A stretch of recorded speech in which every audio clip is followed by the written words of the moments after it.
What's happening, everyone? So today, it's a little bit different. Today is the 52nd episode of Caught in the Moment. We don't have anyone with us. And as you may have guessed, there's 52 weeks in a year. And that means that we've pretty much been doing this, at least recording the episodes, for about a year now. Believe it or not. And first I want to say, thank you to all the people that watched the show, all the people that subscribed, all the people that liked any of the videos, commented. And I'd also like to say thank you to the people that have been on the show. These people come here, nobody's paid, right? So I don't know, maybe this will go a long way to, one day I'll be able to give Drew gas money to come out here.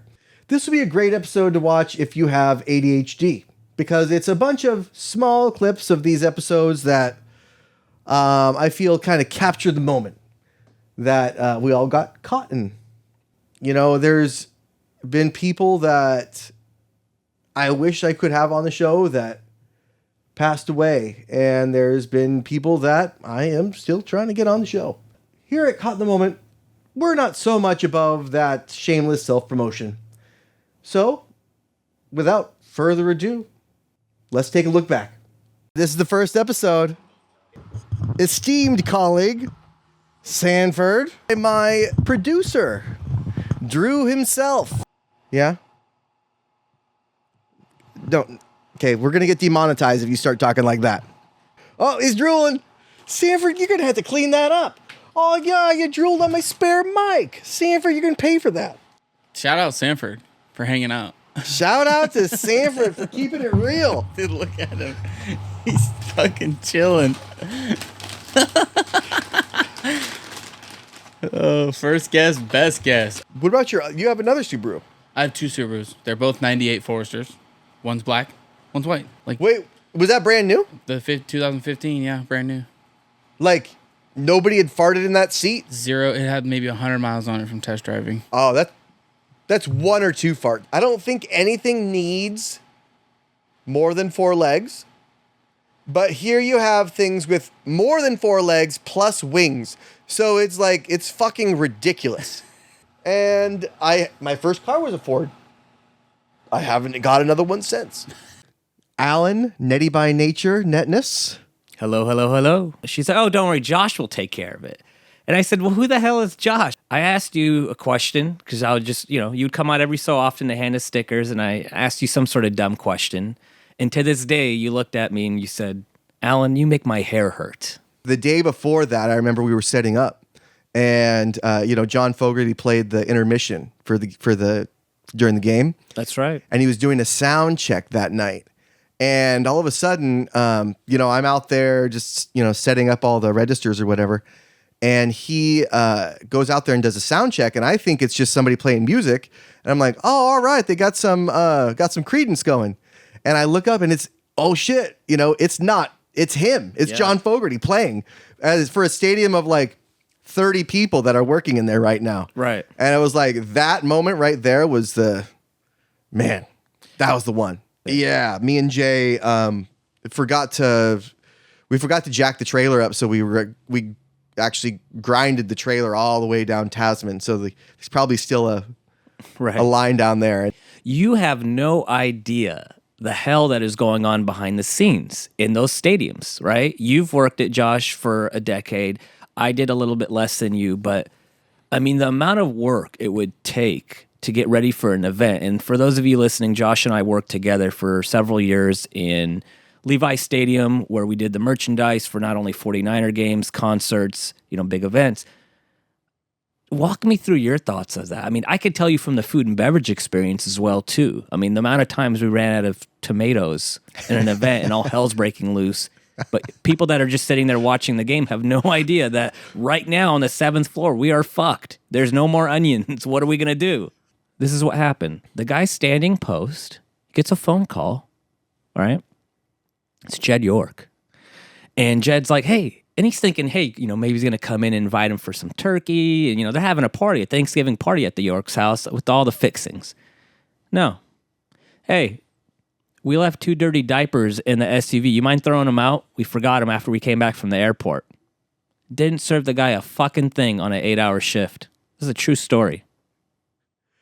On Thanksgiving? On Thanksgiving night, guarding Jed York's house. Yes. You started at Candlestick when Candlestick started, right? I started in 1968.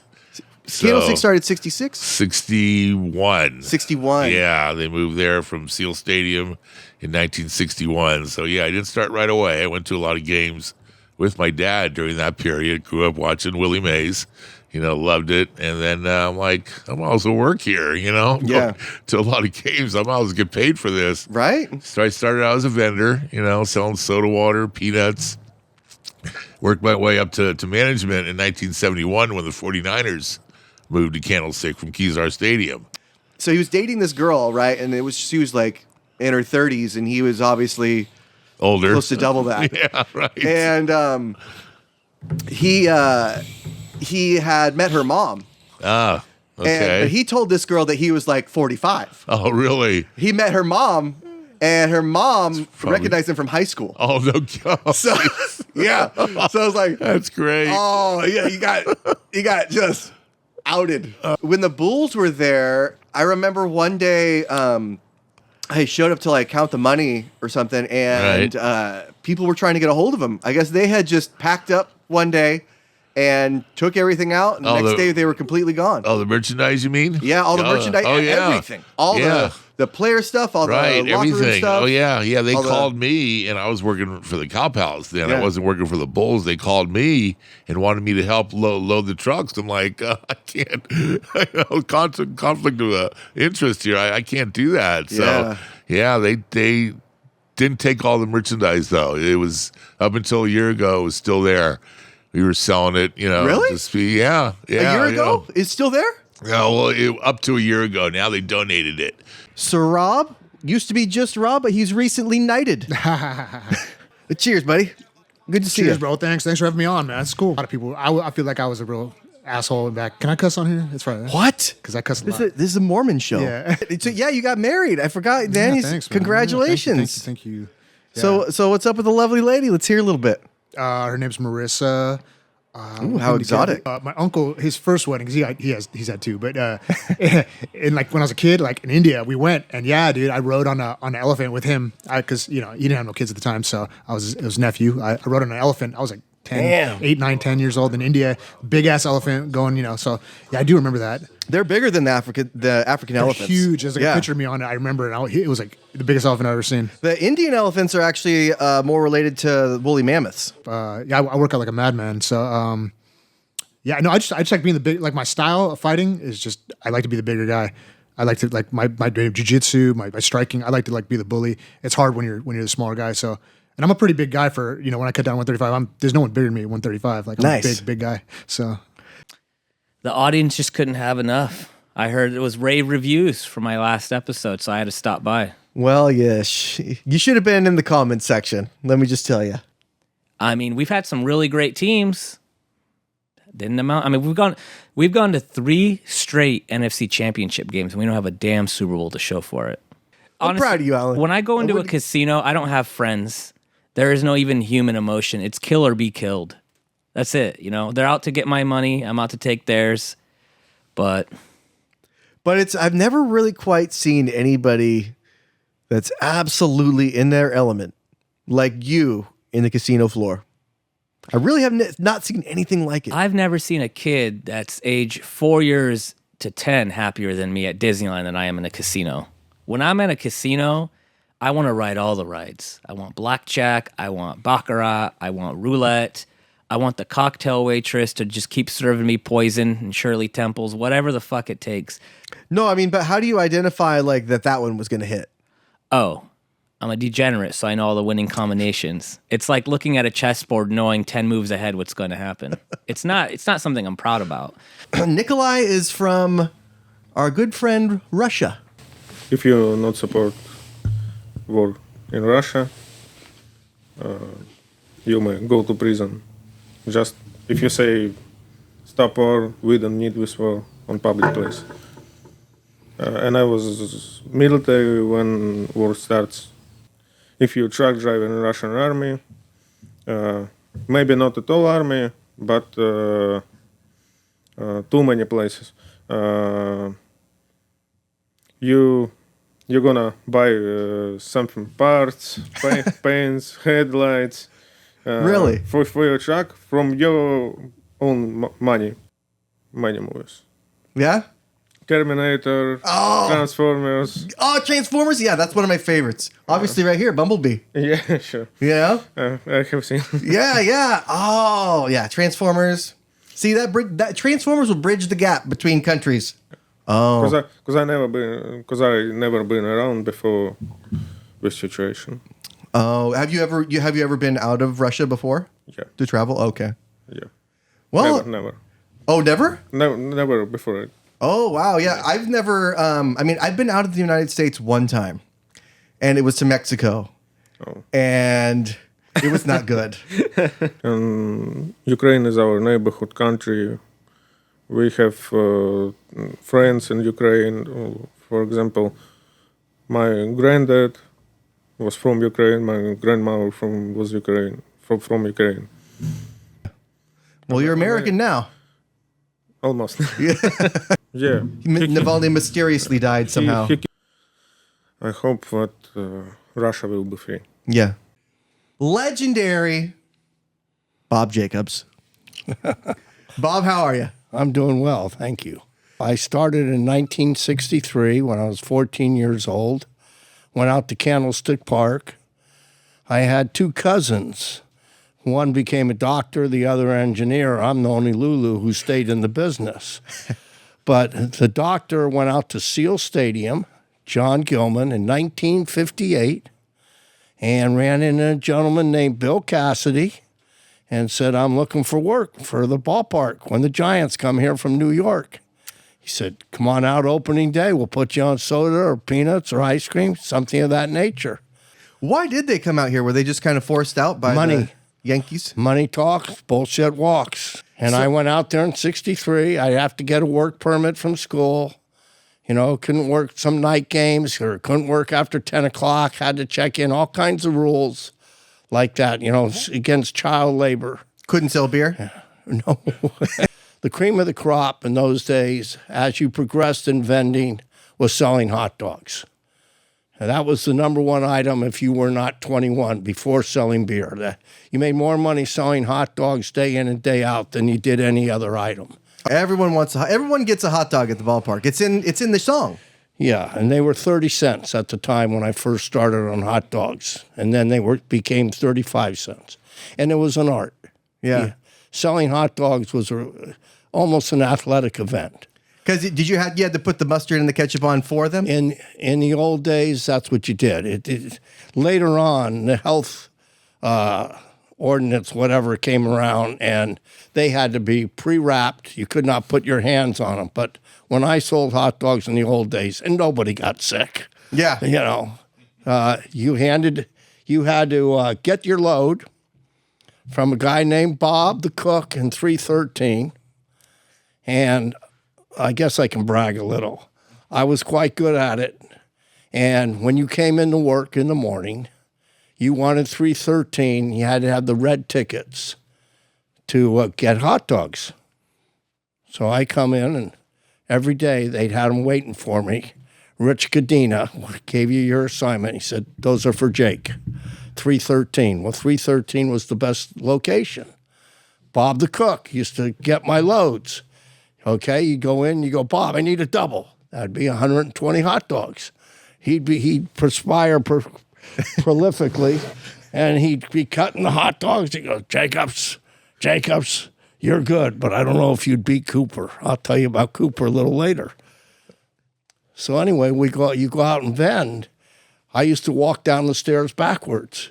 Well, you had to get the bun, you had to get the meat, you had to get the mustard, you had to get the napkin. And it was boom, boom, boom, boom. One time I go down behind the dugout on the first base side. I'm making hot dogs. The guy goes, 1.7. 1.3. What? What do you? He goes, we time you, buddy. You're the quickest. We time you. I'm like 16 years old, They timed you putting the hot dogs together? Yeah. Wow. Yeah. When I came down to their section. Well, Cooper, as it turns out, used to vend with my cousin, who became the doctor. He's 80 years old today, Cooper. And about 6-7 years ago, I'm selling novelties at Giants on section 125. My cousin comes up. He goes, how you doing? I go, hey, Dr. Gilman, how are you, John? Good, good. He says, this is Cooper. I shake his hand. I go, are you Cooper, the one who sold hot dogs at the ball game? He goes, I sure am. I said, you remember those days? He goes, what, are you kidding? I said, well, I used to go in and get hot dogs. I said, you remember Bob the cook? He goes, of course, Bob the cook, yeah. I said, well, he used to say, Jake, you're good, but I don't know if you beat Cooper. And before I could almost finish, he goes, I would have kicked your ass. And here's a guy who's a retired attorney, and he still remembers being a kid and selling hot dogs. I'll be sipping margaritas and actually, I have a couple margaritas here for you, actually. Oh, you give me one of those, I probably would never shut up. Oh, yeah. Let's give him a margarita. You worked for the 49ers even before I got there, right? I was 49ers 2013. And when I started, we didn't even have the store yet. We had that it was like a kiosk. That's right. In like the middle of the mall. That's right. And then we didn't put the merch away either. We just covered it and zipped it up, locked it. And then people would, just lift up the cover, take the jerseys and run. And we'd come back and just hangers are left. So. I remember that. That place was always running out of Kaepernick jerseys, which was a very short problem. Yeah. Yeah, man. He didn't when we moved to Levi's, I remember we triple ordered because of the demand at the San Francisco area and the kiosk that turns into the store later on. Yeah. But, later on, a couple years down the road when he started tanking, it was remember we had those storage places in Levi's that were just full of Kaepernick jerseys. Levi's. Yeah. You like the atrium storages? Yeah. Yeah. Yeah. We don't even use those no more. Really? Yeah. What a shame. Really. Yeah. There's a lot. I won't say a lot, but there was a fair amount of cockroaches that called those rooms home. At Levi's? Yeah. Yeah. Well, maybe not that south one because we transformed that into the cash room later on, but that north one where it was just pretty much solely storage. Yeah. It was, a couple dead ones, a couple of live ones. Maybe they went there to die a peaceful death because there was no way they get stepped on. Nobody ever went in there. Yeah. Yeah. But so let's go back to San Francisco. Were you there? So you were there during the store too, when it was actually the store. Yeah. Rather than just kiosk. During the kiosk. And I think it was Brian that was running things kind of back then last time I was there, and he was like, oh, here they come, shut the doors. And so it was I was like, what the hell's going on? Yeah. Why would you shut the doors if customers are coming in? Because I was there I think I was there to fix one of the registers or something like that. Mm-hmm. But I went to the door, and then he locks it, and all these girls come, right? And they're all they all are pissed because now the door's locked and they can't get in. Yeah. And he's like, y'all were stealing shit because there's 10 or 12 of them, right? Yeah. Who were they? I know who you're talking about. Was it the Rainbow Girls or something like that? That sounds familiar. I think that was the name. You actually didn't you start with start doing firefighting? Yeah. Yeah, I did. How's that? Man, I quit. Oh, you quit? A little over a year ago now. Oh shit! Well, wait, how long were you doing that for? I got hired 2014. Oh, so you 9 were doing it years. for a while. Yeah, 9 years. Were you doing it in San Francisco, like in the city? No. It was like a small city outside San Francisco. Like Brisbane or like South City or Yeah, around there. Okay. Yeah. Man, so tell us a little bit about that. What'd you see? You save any cats out of the trees? Man. Huh? So I don't tell people. I don't tell people that I did that. Oh, really? Yeah. I've never once, like when I meet new people and then they go, "Oh, what do you do for work?" I've never said I'm a firefighter. Really? Never. I kept it a secret. Why? You're just like a firefighting Batman? Well, your identity's out now. Yeah, I mean, I could say whatever now. It's but, Bruce Wayne. It was Bruce Wayne the whole time, everybody. But it's just like my family knew and my close friends knew. But besides that, if someone found out, it's because someone else said something. Oh. You know, I just never wanted to, because there's people in it for the wrong reasons. Just for the prestige kind of, I mean, it's, Yeah. you can get hurt though, you know, so that's Yeah. not kind of a thing to be in for the prestige. Yeah. And some people are in it for like the title. Oh. You know, like there's people that are like, yeah, I save lives. I'm a hero, you know, and they walk around like all cocky Pick up chicks. Yeah. Like to You pick know? up chicks with it. Yeah. So I've never wanted to be that. It's not as bad as you think. Because I remember there was my first suicide. It was a girl. She drove up from I think LA or San Diego. She was at the cemetery, and then it was close to gates closing.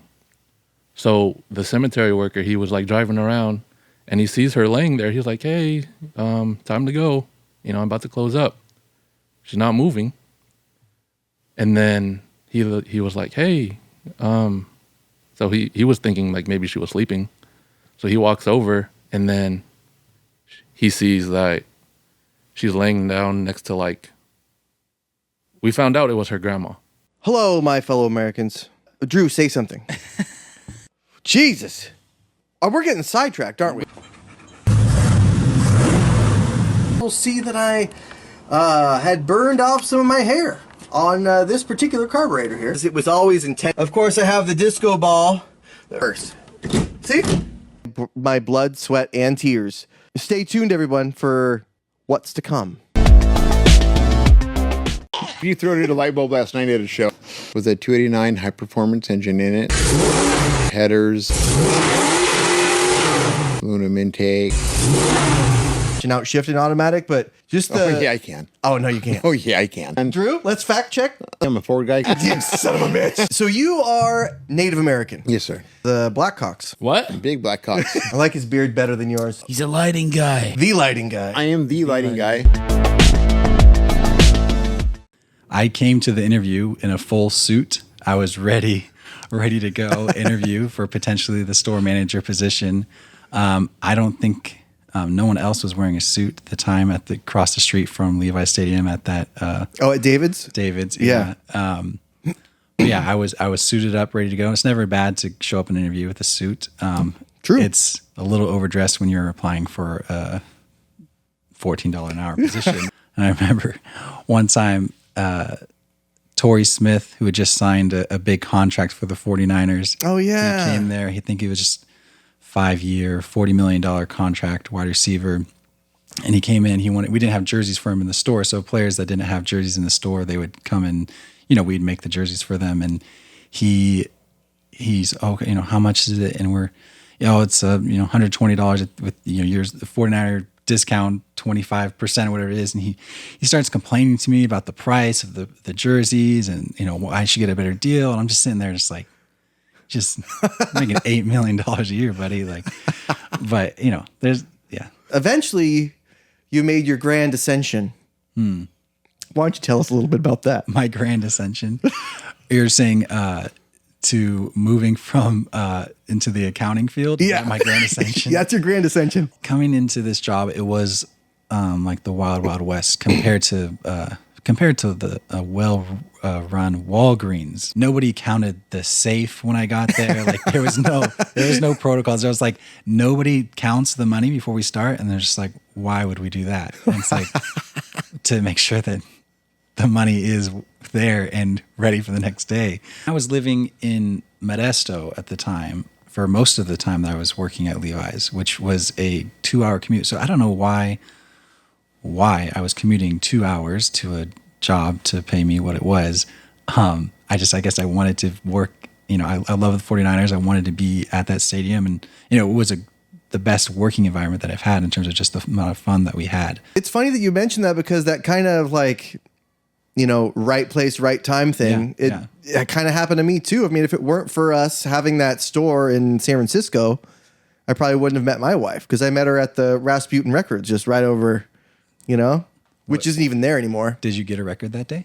What I was looking for was Dweezil Zappa record. She's like, what do you do? And I was like, I work for the 49ers. But then I was like, Okay.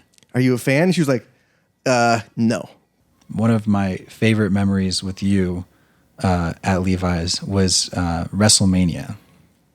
So WrestleMania, I think you went full Hulk Hogan with your You bet I did. handlebar mustache. You bet I did. Yeah. And so that night, I think it was just, I don't know why I was one of the last supervisors left. I don't know. I should have clocked out. I should have stopped working, but I think I was just like, well, I'm here. And then you'd asked if I wanted to help, pick up tablets from around the stadium. And I was just like, sure. So we hopped in one of the orange carts, went up to the top level. And for the top level, you have to go to, on the back of the stadium where you have to drive up. The spiral. Yeah. So we had to go through the whole thing. And so we got all the tablets, and then we start going down on the ramp. And you decided to let's just drift down the ramp at Levi's. And so you were flooring it. And then not only that, you took out the key. And I was like, what are we doing? Because like now we can't control, I guess we could brake, but like we can't like control our descent. We just were going to let gravity take us and then drift down the whole thing. And you just looked at me with that Hulk Hogan. I think you did a Hulk Hogan impression. And we're just like, sometimes you just have to live life on the edge. You were kind of that liaison for the team store, all the processing, all the invoices and receiving documents. And the accounting for the retail was always wrong. I don't know why they stuck me with that. Yeah. I don't know either. I mean, you probably may have been the sharpest guy over on that team. Oh, Jesus. And so that. Oh, God. You were volunteered for it. Had a shallow pool. What about that, the poop jersey? I mean, I'm not taking it home. Yeah, so this guy went out the front door of the team store, and SST converged on him like velociraptors, right? There's one coming towards him, and then there was the two that come on from the sides, and those are the real ones that get you. Yeah. And this guy started to turn around and run, but they nailed him from the side, tackled him into this bush. And when he tackled him into this bush, he had the jersey tucked in. Mm-hmm. And I guess he was tucked into his underwear too, because they tackled him so hard that he shit his pants. and he ended up shitting the jersey. So you brought the Roadster today. Yes, I did. A beautiful 32 Highboy. Yes, it is. I like it really well. The previous owner of this was, of course, Gramps. My special friend. It had a Duval windshield already. And so... so what's it? So the Duval windshield, because that's a special term. Why don't you explain kind of what that is? Well, there was a gentleman named George Duval from L.A. area in the 30s and the 40s, built a lot of custom cars, and he designed that windshield, and I believe in the early 40s, someplace along in there. And it's a real popular item now, Duval windshield. What was it about the gear shift? Because he was, when Gramps was around, he was telling me he couldn't stop talking about the column and the gear shift, because he said it was from a dump truck. Okay, here's the thing. When we got the car, like I say, it had no engine or trans, but but it had a floor shift setup. Mm-hmm. So we put a 40 Ford column in it, 40 Ford tubes, because it's got the Mustang steering gearbox with the shaft. So we put the 40 Ford column over it, so we have the turn on lock. But the column drop from the dash around the column, it's called the column drop. We used a 1937 Ford 1.5 ton truck. Oh. Then drilled it out for the gear shift, for the column shift, because we put a column shift in it instead of a floor shift. Oh, okay. Yeah. So and then it's all like a 40 Ford gear shift setup. It's real simple. Then we took it apart and welded it up so it has park, neutral, and drive instead of second and high gear. It just goes from park, reverse, neutral, and drive. Oh. So I had to take it apart and weld it up, and pretty cool. So these all had floor shifters to begin with? No, yeah, 32s did, yeah. 40 Ford was the first. 40 Ford was the first column shift. So, but even as a hot rod, a lot of guys like floor shifts, but we don't. Dave and I like column shifts, so we put a column shift in it.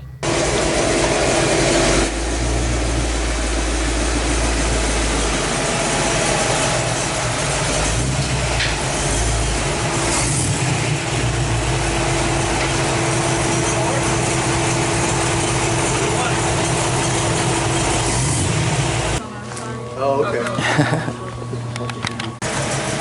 And here we are. Coming out.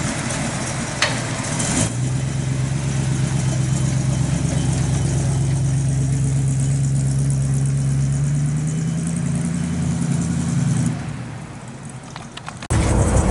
And here we are. Coming out with the Roadster. Safety first, of course.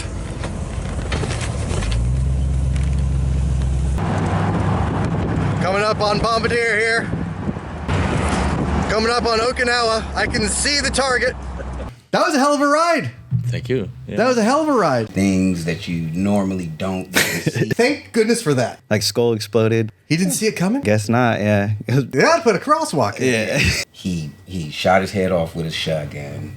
How much people shit in the most randomest things? Cut out the whole carpet of that area because just like you said, all their fluids, everything had just flushed out. They're planning on all shitting in the river. We found a whole sex dog, but the ass moved so lifelike. Who's working the glory hole? Some old dude. DEI requirements. Today is going to be the first Asian guest and the first Asian car here on the show. None other than Jason Texera. Jason, how are you? Oh, good. And I'm honored to be your first DEI guest and saddened that you've got this far without representing the Asian folks. 1987 Toyota MR2. Mark 1, to be specific. Mark 1B, we're getting really specific. Motor.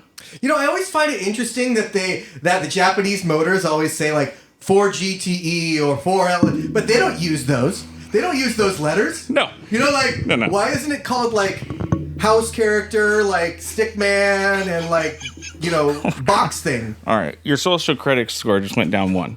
Blanket in the early 90s, right? Blanket. Remember Blanket? Sidekicks, Yeah. This fucking flies in here, man. I feel like it's all that math. No, I feel like what's that vice president guy? What's his name with the white head?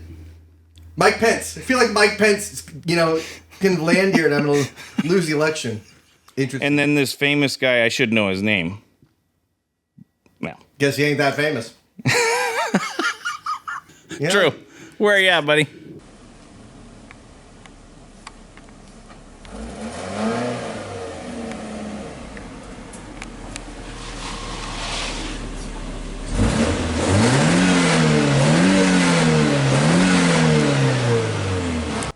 The legendary 1988 MR2.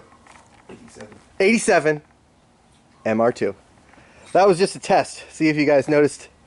And most importantly, you have your flip-up headlights that are operated on a vacuum system. Oh yeah, vacuum power. system. You know, they did that with even 60s Camaros, too. Right. The same exact system.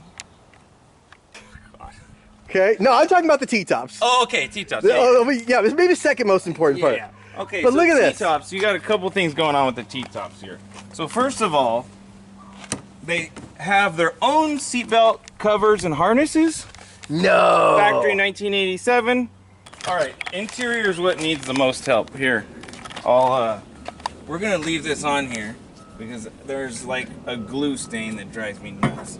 A glue stain? Yeah. Are you sure? Or a thwack, what do they call it? A Hawktua? Hawktua or a glue stain, one of the two. Hold on here. Hold on. Okay. What is this?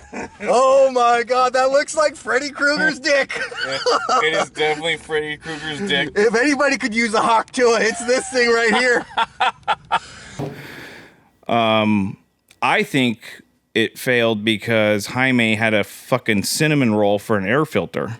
Oh. And so all that sugar and, Hawktua went down into the intake. He got that Cinnabon, bro. He got that Cinnabon. Take it away. Snowflake was retired by that time I got there. They really did have a dolphin at one time, didn't they? He's in a can of bumblebee tuna. Dunstan checks in. He worked directly under... It was George Costanza. Yep. You guys killed Tupac. It's not weird at all. What is that? 9/11 papers? Should have fucking turned that around. The New York guys coming in. This is what happens. I'm done. You heard it here first. What do you want? Pie? A meatball? I guarantee it. Forget it. Capiche? How you doing? You might see more people than you're used to. I want you. I'll take the kids. I'm single. I'm waiting for you. Cheap son of a bitch. Again, I'm a fucking Powerball. And if you land me, you're going to be a millionaire. Yeah. Josh, say hi to Rick. Silence. Get him out of my face. A moment of silence to our man, Jay. Jay took Christian McCaffrey. This is great for the pod. You're like my Van of White. You're Van of Red. Quarterback. She didn't want pizza this weekend. Because he looks like him, dude. Fuck them all, Josh. I mean, there's no better way to psych yourself out for working out than billing. Right. You know, it really gets you going. It really does. gets the blood flowing. And one day she goes, "Oh, Mr. Scott, you smell like my uncle." And I'm like, "Oh, gee, do I wear the same aftershave as your uncle?" And she, "Oh, no, he smokes." What? I didn't realize that I still smelled like it because I thought I was always masking it. Mm-hmm. Well, I smelled like it. And so what I did is my son was playing Halo at the time. He was 10. And him and I played Halo all the way through the night and until 11:55. And I said, "Son, I got to go. I'll be right back." Went outside, had a cigarette, and that was it. It was the New Year's of 2001, I believe, going into 2002. And that was the last cigarette I ever smoked. Jeez. Yeah. Just cold turkey like that. It's cold turkey. You mentioned a Corvette. Yes, sir, I did. What did you bring us today? Well, I brought a 2023 hardtop convertible Corvette.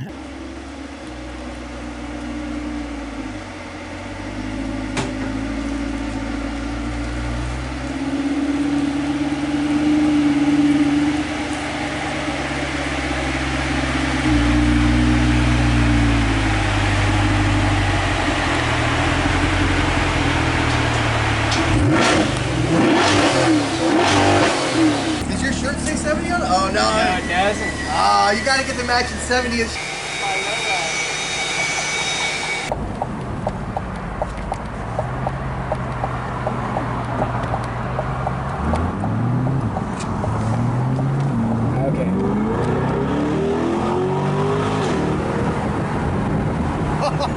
Levi's was something else. That was people call it a job. I call it a gathering of people that are fun to watch. Yeah. So here we beat the final boss. Spoiler alert: the daddy. Yeah. Papa Jet. And the funny thing is, like, I had Titus's hair, and my dad was like, looked just like that guy. It's like Ellen DeGeneres? I almost like Meg Ryan. Oh, yeah. Sorry, yeah, Meg Ryan. No, but I did have long hair back then. That was like cut like that because it was early 2000s, you know? Yeah. Everybody had like that kind of haircut. Yeah. Now, when Una dances, people die. Or when people die, Una dances. I forget which one. She's dancing right now. So guess what's going to happen? She dances. She dances and people die. People die and she dances. She'd be great at TikTok. That's for damn sure. I mean, I think she would get negative followers. No. FFX2, she was very popular as a pop star. She can get the followers. Oh, that's true. Yeah, she can get the followers. Let's not talk about the second one. Not till this one's, yeah, because, so right here, this is. So these are the that's dreams. sin. So the gods of the game, called Aeons or Faith, they dream all these people because all these people died. So these are reflections of people that actually died. And your main character, Meg Ryan, he's a dream too.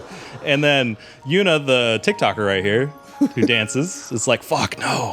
Why did I dance?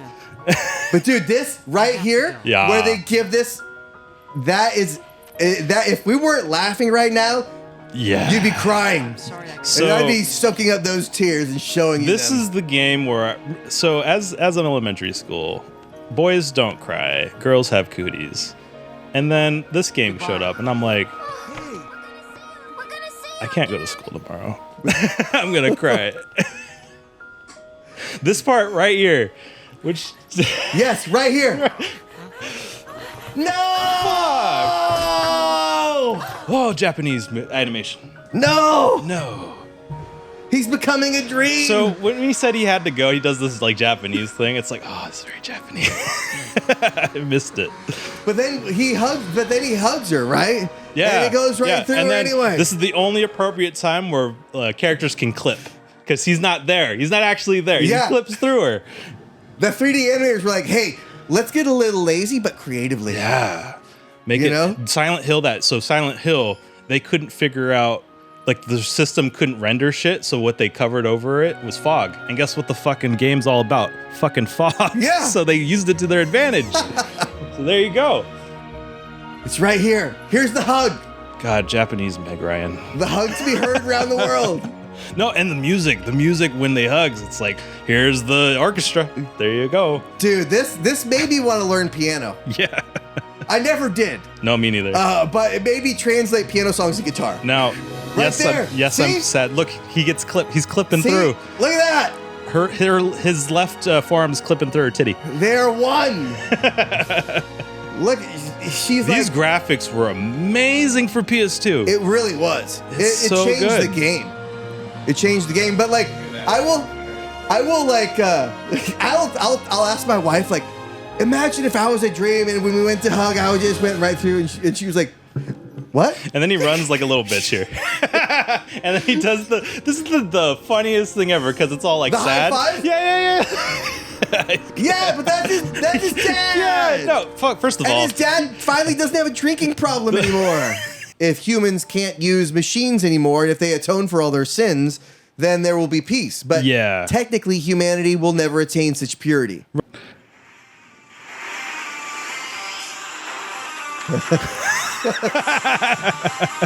and it's not. Oh. Here I am, getting older. Yeah, all the I'll explain that too. looking older all the time. You guys are playing that on the Jersey press? Yeah. So this is just me. All right, go. We're playing Mario Kart. All right, Is that on the bridge? Yeah. This was after a concert, and the beer tap was still working. Ben Harris of Embryonic Devourment. Yep, that's right. Just it paints the picture that you'd think you'd paint of a metal band. It's a pretty good metal band name. Yeah, it's worked out so far. Yeah, I used to always go to Concord, and I used to just be like, I'm going to the gym, and Yeah. I would just go and play like a $3,000 guitar in that little quiet tiny room. Yeah. You know, and then as soon as somebody comes in, you're like, oh, guess my time's done. So the Gibsons, like the Les Pauls and SGs and stuff like that, they have like a 17-degree angle on that headstock, which is a lot more than like the Epiphones have like a 12-degree or something like that. So they're really prone because of all that. Are they all one piece, right?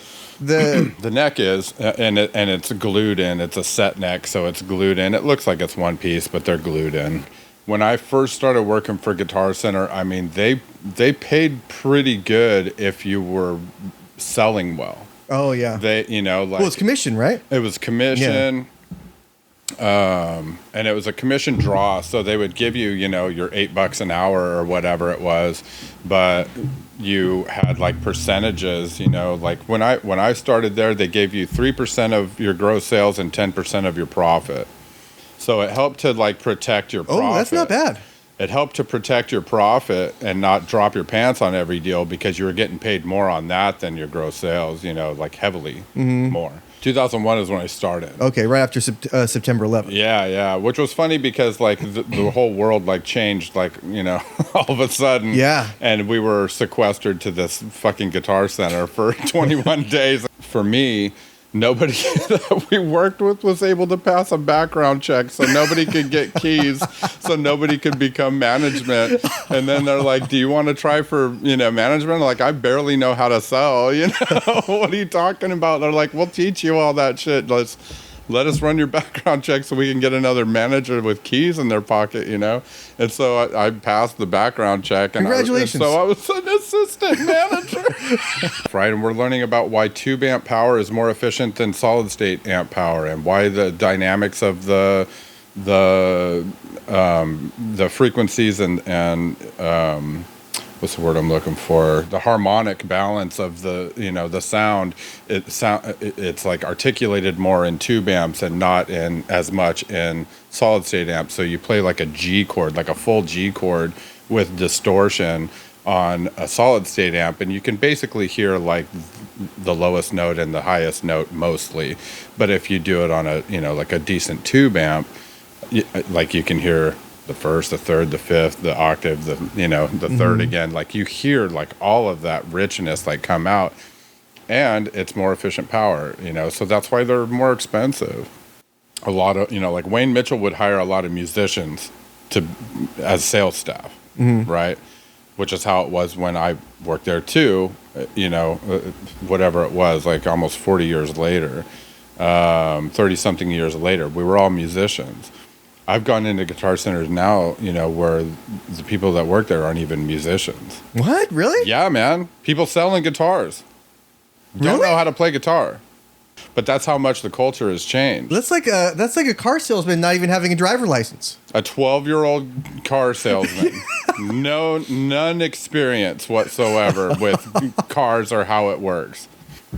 Well, they're cashiers now at this point. They're not really salesmen, because that's kind of the same thing that I brought up. I had a couple of the vendors that I worked at with the A's and the Giants, and those guys are like old school vendors, right? Like programs. Hey, you like get the sweatshirt. Like we got one left. Hustling. Or something, like hustling, right? They're hustlers. Yeah. But at Levi's or at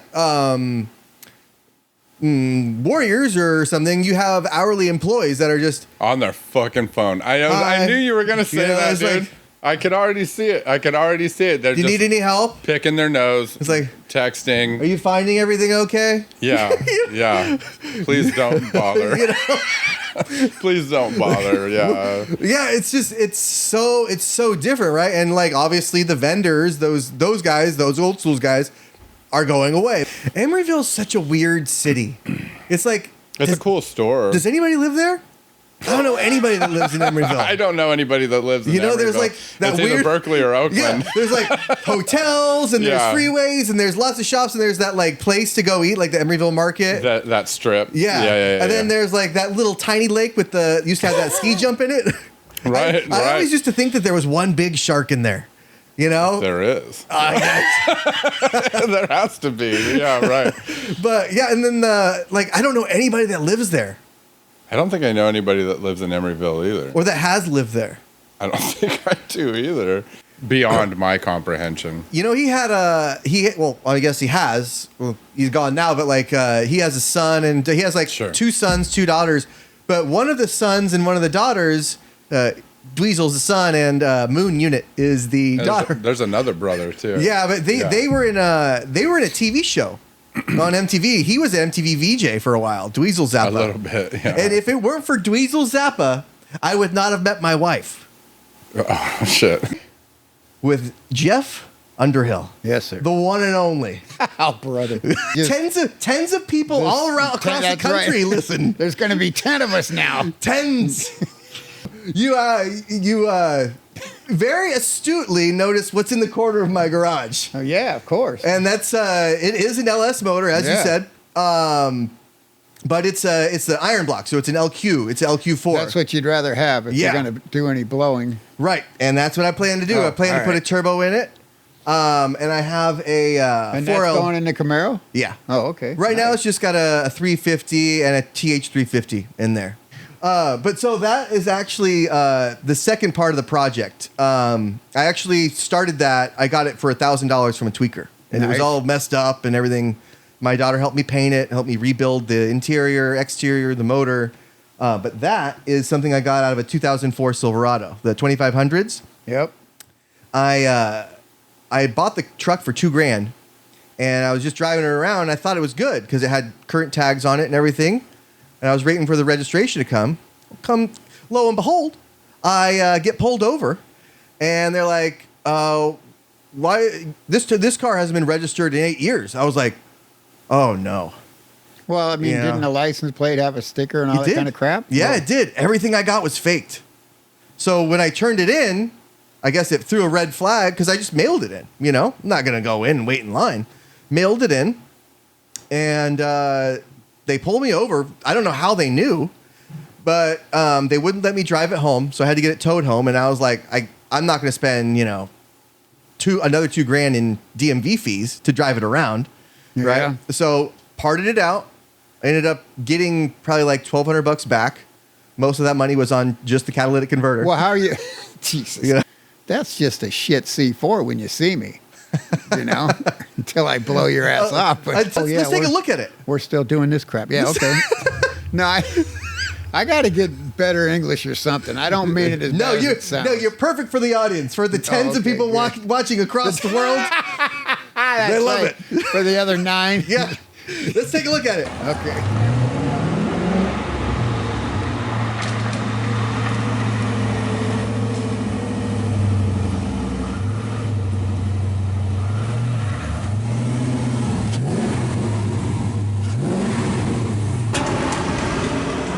Oh my gosh, look at this thing. So, any other has 4 of these. Yeah. 4 singles. This has 8 because it's like secondaries in your 4-barrel. Jeez. The driver, Yeah, this, I don't know, I want to say an airplane or something. When you get in, you're in. Yeah. You can't screw around. Yeah, it's cockpit.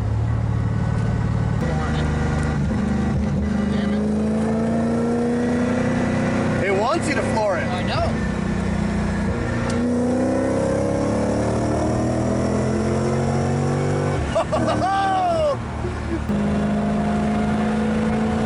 Oh yeah, the valves are open. We just got back from taking the. Oh yeah, I forget we're talking about the Corvette here. This is its day. So we just got back from taking the ZR1 out for a little spirited drive. Yes, sir. And it held on to all the expectations I had. Oh, it'll get. Yeah, it has gobs of power, and it's raw, unrefined power. That's what my in brother something that's says. fuel too. injected. They Up do that the on two- airplanes too. Right. One of mine, they flew into the Twin Towers. Oh, and shit. I'll never forget because You worked on that exact plane? Oh yeah. You were airline mechanic for United? Yeah. So in the morning I was off that Tuesday. I had rotating days, and the wife's getting ready for work, and we always had Today's Show on, and she was like, "Jeff, come here, you got to see this," and I'm like, "What?" And the American had flown in, and I'm like, "Holy shit!" And about that time, Matt Lauer's talking and shit. About that time, here comes the United into the other one, and I was like, "Holy shit, that was us, hon!" But at the time, I thought it was a 37. You just don't.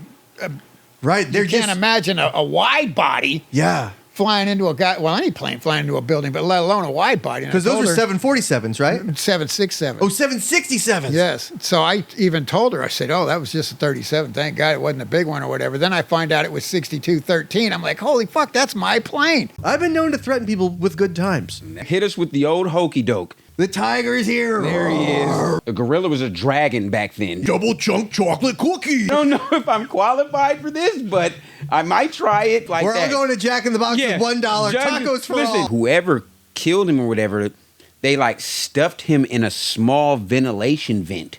Compost. Just like poop and blood syrup. Oh, God. It's just, I call it goop scoop. Did you vote?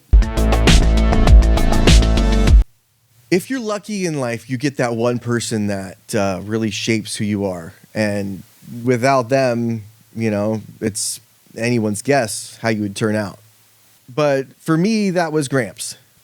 Everything that I am, I owe to that guy. So anyway, I hope that by listening to this episode that maybe that gives you a little bit of insight into the person that, well, I'm always talking about. The comments and, although Gramps is gone, I don't really have any regrets. I mean, I went over there and spent as much time with him as I could. And, you know, he got to hang out with his great grandkids quite a bit. I was also able to let Gramps know what he meant to me and the effect that he had on my life before he left. And can't stress that enough. People tend to talk at eulogies and say what they would have said to the person. But it's a lot better if you can tell them in person while they're still around. I mean, even some, like, my friends, my close friends, I'll say, hey, you know, give them a hug. Love you, buddy. We don't do that enough. And you never know when it might be the last time. I was kind of fortunate because we knew that Gramps was on his way out. So I was able to, you know, really, really drive the point home. So I would encourage all of you to, if you still have grandparents, or parents for that matter, pick up their calls. One day you'll stop getting those calls.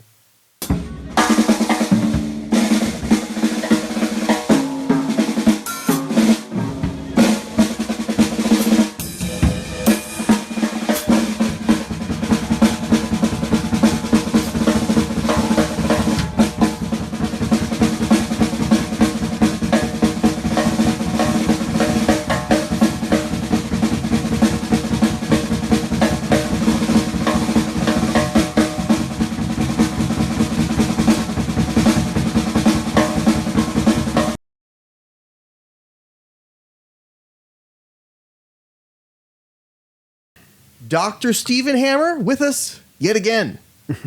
Steve, how you doing? I'm doing fine, thank you. So you recently had a patient, which was me, because once you get to your late 30s, early 40s, when you sit for a while, you get injured. One thing about pain and degeneration, especially like arthritis, it only goes one way. Yeah. It doesn't go the other. Yeah. So if you don't take care of it, there's no turning back. Somebody has to help you. So we looked at the shoulder first, see what was going on with that, how bad that was or was not, make sure that it was something we could treat in the office. Mm-hmm. Because if it's not, then we don't want it in the office. We want you to go to somebody that can help. Either physical therapy, acupuncture, a surgeon, if it's bad enough. So we do all the testing to make sure that this is something we can do there. So we looked at that. And then it's, okay, the shoulder's not functioning correctly. What keeps it from functioning correctly? In your case, it was your mid-back. And the area of the mid-back was an area that is compensating usually for something else, which ended up being your low back. It was your low back causing an issue, causing your lower mid-back to compensate for that, causing your mid-back to compensate for that. And then because your mid-back was locked up, and we'll get into this in just a few minutes, it caused the shoulder issue. So I could have worked on your shoulder from now until forever, and we would have become good friends, and I would have become rich. But it wouldn't affect your shoulder, okay? We're already good friends. Yeah. Okay, well, let's just work on me being rich then. So I must have, probably got some kind of injury with the many times I fell skateboarding, and it's just catching up. Yeah, a problem with skateboarding is there's no soft surfaces. This lady walking her dog, she must have like dropped the leash or something. The little Pomeranian dog runs across the street to Sanford, and Sanford like looks, and he's just sitting there like, oh, this dog wants to play. The dog bites him. And then, so they're chasing each other around, and like I get out of the car, I'm like, oh shit, So all I have is my keys, and I throw the keys at the little dog to try and get him to stop, and I miss the dog. So I end up like grab the dog and like toss him that way, but now where are my keys? Yeah. And now my shoulder hurts again. And so I helped Steve remove all of his bushes, so we were going to look for this. All the stuff I was wanted to pulling out for the past 2 years. Yeah, they helped me pull out. They would have had to pay the gardener for. Yeah, but we ended up getting all that out in about like an hour. That was pretty quick, or less. Yeah, it was kind of quick. Yeah, it was pretty fast. And then my daughter goes over to the front door and she says, "Hey, Dad, are these your keys?" Yeah, the large blue area, that is your shoulder capsule. That was the part that was out of place. That was not functioning correctly. Okay. So was the humerus was out? Yes. The humerus is just the shoulder bone. Yeah, the head of the humerus was not sitting correctly in the socket of the shoulder blade. Okay. Or the fossa. Several muscles in the back. You see that ridge that kind of goes to the top 1/4 of the shoulder blade? You have a muscle above that. Now, by the way, that's called the spine of the scapula. The muscle above that is called the supraspinatus. Clever name. Yeah. And the one below it's the infraspinatus. Easily remembered. Those are two of the rotator cuff muscles. And the one that almost invariably gives is the top one, the supraspinatus. It's about as big as your little finger. So it's just kind of the smallest of the group. Fuck the fans. Yeah, absolutely. And who would they say it was? They would say it was Drugs Bunny. This is the prohibition match, so we're actually drinking. And I thought he brought a mason jar of water. It was actually moonshine. It was a hell of a run. All I knew is I was bidding $4.20. You did what? Oh, yeah. Man, that's better than Morocco. Women can drive there. The BR Cosworth. Oh, I'm coming back. You heard it here first, folks. You gotta start boiling hot dogs real early in the morning. They don't understand. I love hot dogs. Who doesn't like a glizzy? The next COVID is going to come from there. We had a guest services person contact high on acid because some idiot laced his ticket stub. Tell us what you know about the chocolate room. When they used to actually shoot hot dogs out of a cannon. And he had shit the jersey. The hot dog's cold. The beer sucks. It's too expensive. I'll be dead by then. Is a special Christmas episode. Just whacked him right in the dick, and he just dropped everything that was in his hands. He's like, ah! You're supposed to whip it. He got tip, shaft, root. Maniac. Like, I don't know, Dustin, do you still use your dick? What was it? Faces of death. It's the face I make when I come. Good God. Air Gale. Remember to like, subscribe, hit that bell.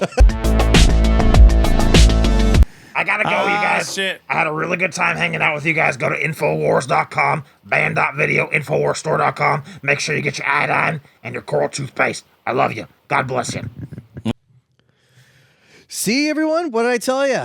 Yeah. Quit day, second Friday of the year. People that set resolutions tend to rely on motivation rather than discipline. You used to be a bodyguard. For the one and only Ronald McDonald. Oh. Ronald goes in, and the mother then came out, and she was like bawling. What's going on? Is everything okay? And she said, I haven't seen my kid smile in 6 months. And he's laughing ear to ear right now with Ronald in there. Grimace? It looks like a butt plug. Like and subscribe.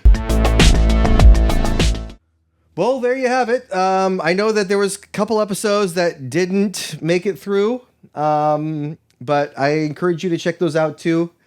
And I said it once, and I'll say it again. I'd like to really thank everybody that subscribed, watches the shows, has been on the show, talks about it, comments, everything. I appreciate it all. And every Wednesday, sometimes Thursdays, you've tuned in to get caught in the moment with me. And I can't tell you how much I appreciate that. It's been an honor to be caught in the moment with you all. See you guys.